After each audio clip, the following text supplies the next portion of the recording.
Ramesh toll Ramesh YouTube சேனலிலிருந்து கவிஞர் ரமேஷ் ராஜாகி நான் இன்றைய நேர்காணல் நிகழ்ச்சிக்கு தங்கராசண்ணா போர்த்தியாடா அவர்களை பேட்டிக்கணும் வந்திருக்கின்றேன். அண்ணா வணக்கண்ணா. வணக்கண்ணா. ஆனால் நீங்கள் இப்போ எத்தனை வருஷமாக இந்த விவசாயம் பண்ணிகிட்ருக்கீங்க? இது 10-15 வருஷம் பண்ணிகிட்ருக்கோம், 20 வருஷம் பண்ணிகிட்ருக்கோம். பண்ணிகிட்ருக்கீங்க. ஒரு டைம் மழை வந்தால் வெள்ளமாக நல்லா ஆகுது. சரி. 6 மாதம் தொடர்ந்து மழை பிடிச்சிக்கிறது. வெள்ளம் ஊரப்போ லாஸு, ஊர்பட்ட கடன் தான் இருக்குது. 2 வருஷமாக ஒரு 10 பைசா கூட எங்களுக்கு கையில் நிற்கல, எல்லாம் கடன் தான் இருக்கிறோம். இது கவர்மெண்ட் விவசாய கணக்கு தள்ளுபடி பண்ணலாம், ஏதோ ஜமாளிச்சு ரோலிங் பண்ணலாம். இது முடியாது பாருங்க, எடுத்துட்டு 1 மாதம் ஆச்சு, மறுபடியும் போட முடியல.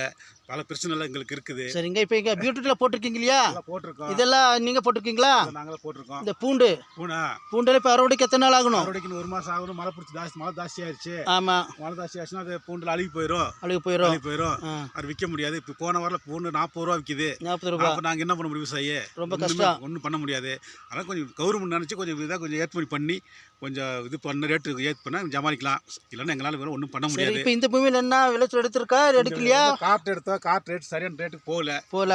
காட்டில் கொஞ்சம் அழுகல் ஆயிடுச்சு, மழை ஜாஸ்தி ஆயிடுச்சு. சரி. ஊரை பற்றி உங்களுக்கே தெரியும், கவர்மெண்ட்டுக்கு தெரியும். இந்த நம்ம எமரால்டு ஏரியான்னு பார்த்துட்டா இதெல்லாம் சுற்றி வட்டாரம். ஆனால் மழை ஜாஸ்தி, வெள்ளம் சரி ஆக மாட்டேங்குது. சரி. ஆனாலும் எல்லாம் அழுகி போகுது.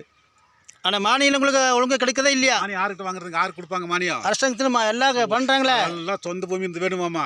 சொந்த பூமிக்கே கொடுத்துட்டு இருந்தீங்கன்னா குத்தைக்கு போகிறோம் என்ன கதியாகிறது? நீங்கள் முயற்சி பண்ணீங்களா இல்லையா? முயற்சி நாங்கள் பண்ணிட்டு தான் இருக்கிறோம். போய் எங்கே போய் கேட்டாலும் பட்டா வேணும், சிட்டா வேணும், அடங்கு வேணுங்கிறாங்க.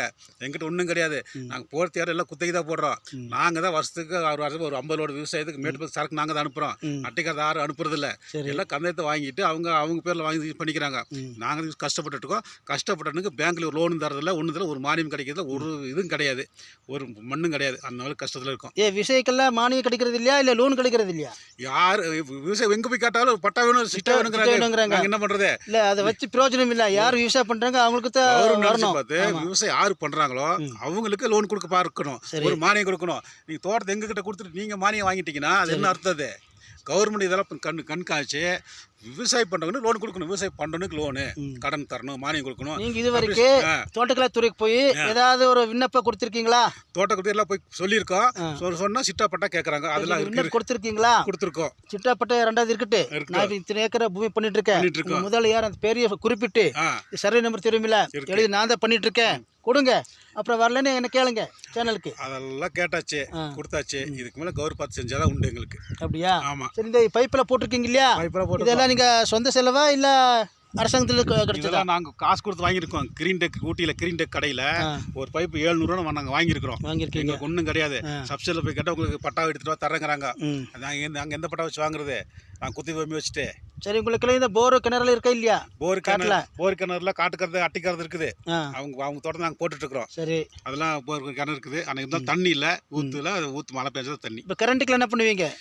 கரண்ட்டு அவங்க தோட்டத்தில் அந்த காலத்தில் போட்டிருக்காங்க, கரண்ட் யூஸ் பண்ணிட்டு இருக்காங்க. இங்கே இந்த ஃப்ரீயில் மின்சாரம் அதெல்லாம் ஒன்றும் இல்லை. இப்போ நாங்கள் பில் கட்டிட்டு தான் இருக்கோம். அந்த கெந்தூர் ஏரியாவில் ஃப்ரீயாக கொடுத்துருக்காங்க 10 சிபி வரைக்கும். இப்போ நம்ம வீட்டில் போர் போட்டிருக்கோம். போர் போட்டு கொஞ்சம் கரண்ட் கொடுக்கலாம்ல, ஃப்ரீ கரண்ட் கொடுக்கலாம்ல. போட்டிருக்கீங்களா? போட்டிருக்கோம். சரிங்க. இப்போ இவர் நின்றுருக்காரு இல்லையா, இவரே ஒரு விவசாயியா? அவர் பேர் என்னங்க? ரவீந்திரன். நீங்கள் என்ன விவசாயம் பண்ணிட்டு இருக்கீங்களா? நீங்கள் என்ன போட்டிருக்கீங்க? கேரட்டு, உருளைக்கிழங்கு போட்டிருக்கீங்களா? இன்னும் அறுவடை பண்ணியாச்சா பண்ணலையா? இல்லை, இன்னும் பண்ணலைங்க. இன்னும் பண்ணலை. இப்போ விலை டல்லா எது இடத்துல விலை டல்லாக இருக்கு. மழை ஜாஸ்திங்க, வந்து வெள்ளம் சரியா இந்த 2 வருஷமா இல்லைங்க. இல்லை, இந்த மழை தேசனதில் உங்களுக்கு விளம்பு இல்லாமல் போச்சு. வெள்ளம் எல்லாம் போச்சுங்க. மே மாசத்துல இருந்து ஃபுல்லாக மழை தாங்க. உங்கள் ஆதங்களே தெரியுது.